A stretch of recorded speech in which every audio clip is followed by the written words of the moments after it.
Bonjour, bonsoir à tous. J'ai vu que la première vidéo sur mon expérience en tant que caissier vous a plu. Alors je me suis dit que j'allais en faire une deuxième partie, étant donné que j'ai pas encore tout dit. Et bah c'est parti. C'était mon tout premier boulot. Vous savez, le boulot de transition qui a duré quand même 4 ans.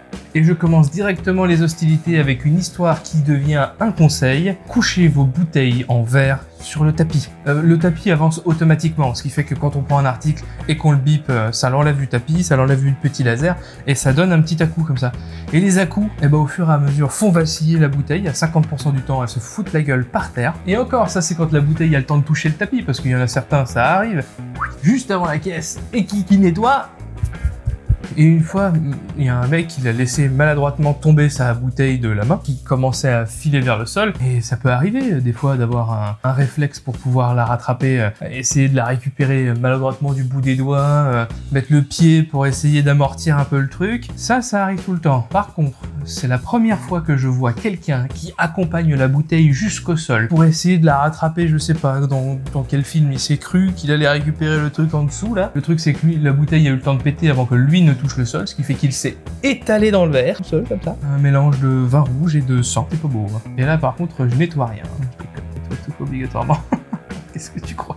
Celle-ci est arrivée plusieurs fois, de manière différente, mais celle que je vais vous raconter bien évidemment, c'est la plus impressionnante que j'ai vécue. Il y a une dame qui est arrivée avec sa fille, je passais les articles, tout se passait bien, et à un moment j'ai commencé à remarquer que la fille commençait à jouer avec le tapis, vous savez, à mettre les mains dessus, puis les laisser glisser au fur et à mesure. Oui, vous le sentez venir, hein. Alors bon, bien évidemment, j'ai immédiatement réagi.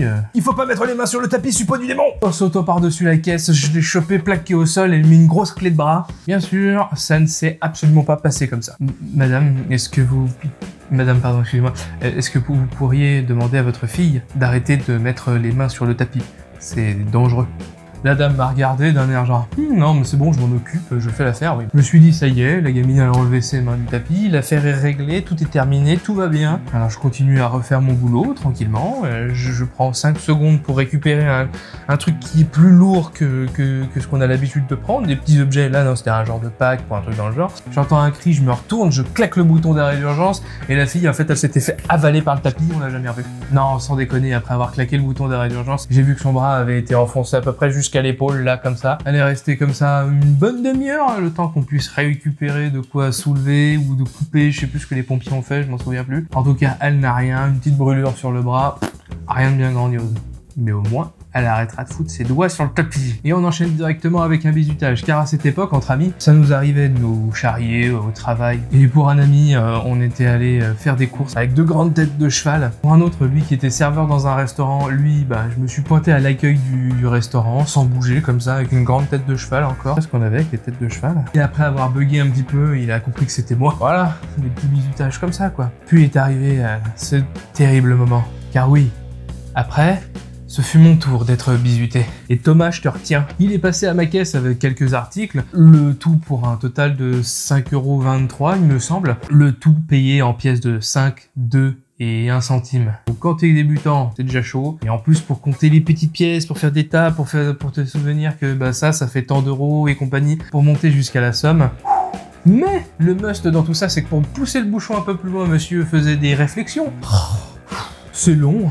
Donc moi personnellement, comme je le connais, je sais qui c'est, je sais ce qu'il fait. Donc moi je suis ça me fait moyennement rien parce que je suis en train de galérer avec mes putains de pièces. Le truc, c'est que les clients qu'il y avait derrière, parce que oui, il est arrivé bien sûr à un moment où c'était plein de bourre. Les clients qu'il y avait derrière, eux, ne savaient pas que je le connaissais. Ce qui fait que il y en a un, il a pris un grand coup de sang parce que lui aussi il attend. Mais en plus on ne me respectait pas. Il a gueulé sur mon pote, mais je me souviens même plus ce qu'il lui a dit.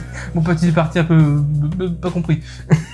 Donc ce fameux client avait pris ma défense, je le remercie, et mon ami est parti en pleurant. Qu'est-ce qu'il est devenu d'ailleurs? Et je terminerai un petit peu cette vidéo par des petites anecdotes en pagaille comme ça, parce que des fois il n'y a pas que les clients qui posent problème.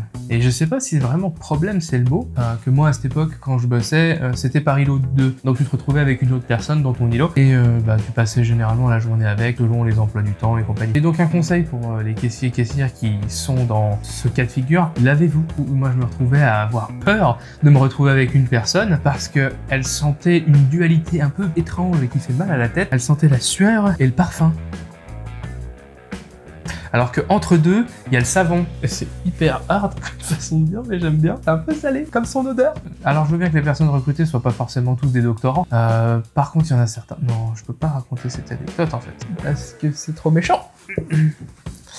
Parce que la personne ne savait pas compter. Ah oui, pour tous les forceurs qui viennent un dimanche à l'heure de la fermeture et qui essayent de nous avoir une fois à l'entrée en mode « Ah, c'est dimanche, il me reste plus grand chose pour pouvoir changer le bébé, donc on va chercher des couches. » Donc, va chercher des couches.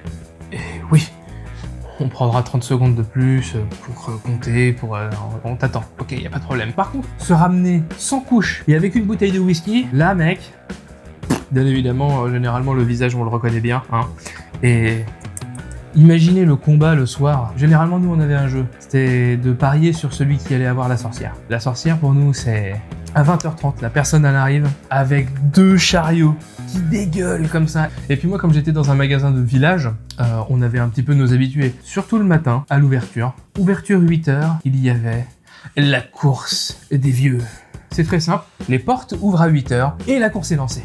Et c'est Papy René qui avance, parce qu'on les connaît tous, les mecs. Il y en a 6 ou 7, on les connaît tous. À 8h, ils sont là, ils n'ont rien, ils n'ont pas grand chose à acheter. Un journal, un bout de pain, et c'est terminé. Ils pourraient aller faire ça dans le bar tabac qui est juste à côté, mais ils préfèrent y passer ici. Et bien sûr, c'est comme la course de cheval, c'est de savoir lequel va passer en caisse en premier. Et il y en a même un, je me souviens, parce que moi, à ce moment-là, j'habitais en Haute-Savoie. En Haute-Savoie, il neige. Sur certaines hauteurs, il neige vraiment fort. Moi, j'avais réussi à aller jusqu'au boulot. Il y a un mec, il est arrivé avec sa toute petite voiture qui a acheté son bout de fromage et qui est reparti.